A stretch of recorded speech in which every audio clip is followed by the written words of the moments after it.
getting $3 billion to move to New York. And she's a graduate with an economics degree.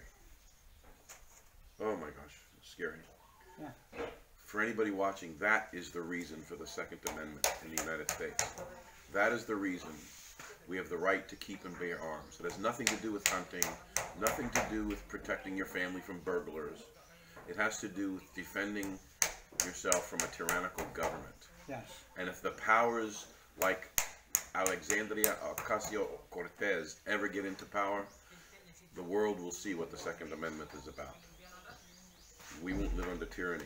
America will never be a socialist country, ever. We'll never give up the freedoms that we have now. So, but that's what it's all about.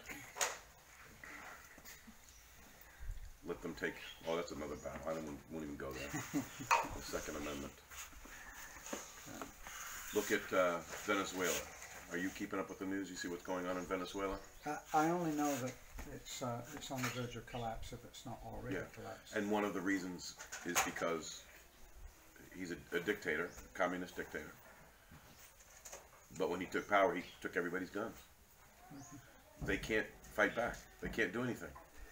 Well, that was said when that happened fairly recently, in Australia. They took everybody's guns.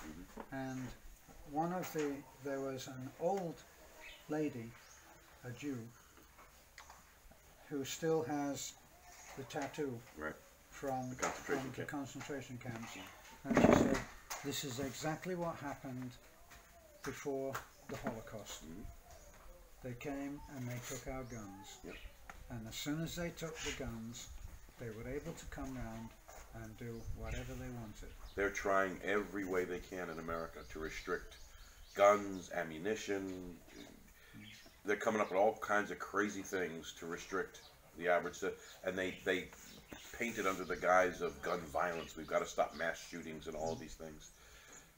The number of people killed by firearms, whether intentional, accidental, or otherwise, is nothing compared to the number of children that die from bicycle-related injuries. But we're not trying to confiscate everyone's bicycle. No, that's right. So it's just socialism on the march.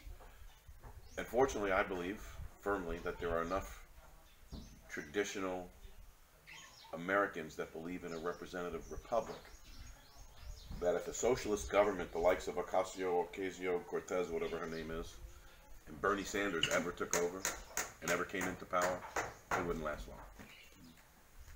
One way or another, they wouldn't last long. And it would be a tragedy of all proportions. But the United States and socialism cannot coexist. Well, my own favorite quote that I saw on Facebook was, it doesn't matter who you vote for, the government gets in. That's right. And that's so true. So that's the one that I personally like. And that is that we're not really being governed by the people that we elected anyway. Right. That's the thing. I said to Rosie yesterday, I was looking at some of the mountains and the hills. I'm like, boy, I'll bet you we could just fade away into oblivion here. You could, if you could survive off the land, hunt, gather, whatever you needed to do, you could live peacefully on your own in the middle of nowhere. How do you think that so many Filipinos exist? Right. Well, that's what they're doing. Yeah. Before we arrived see, here. in the United States, it's a novelty. There's a couple of TV shows like The Alaska Frontier, Life Below Zero. There's one Live Free or Die about people in Vermont, kind of thing, that live in the woods. And there, it's a novelty. But they're not quite free because somehow they still have to pay the government taxes on the land that they're living on. Here, it's like, if you go far enough into the woods, into the jungle, you could probably disappear and exist and make a living for yourself. Well, no one is interfering with us. No one's coming up and telling us what to do. And we live as free. Well, we live as free as the fact that we're able to survive on the money that we have. Right. Because even if everything suddenly went out the bottom, as long as even from 2 countries, I have 2 very, very modest pensions. I mean, painfully modest. And we're able to survive on that and even help everybody else around us to survive. You know, but even Social Security in America may be in danger. Oh, at some because point. They're talking, because they're treating it, it seems, as if, well, we're supporting people. Well, no, those people paid that money in. Social Security was never... It's the biggest socialist scam ever pulled on the American people. Yes. And, you know, people have gotten addicted to it. It's the same thing. I have friends that get excited when they do their taxes and they're going to get a $4,000 tax return. Yes. I'm getting a and they act like they're getting over on the government, and I'm like, you stupid. You've given the government a $4,000 interest-free loan for the last year. That's not their money they're giving you. Yeah. That's your money. They took too much. Yeah.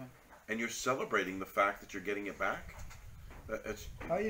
We've been taught to think incorrectly. I mean, it's just crazy. I used to talk to people who said, you're allowed, in America, you're allowed to say what degree you want to pay tax at. And people hate to have a tax bill at the end of the year. So what they do is they agree to pay more tax than they really should be paying.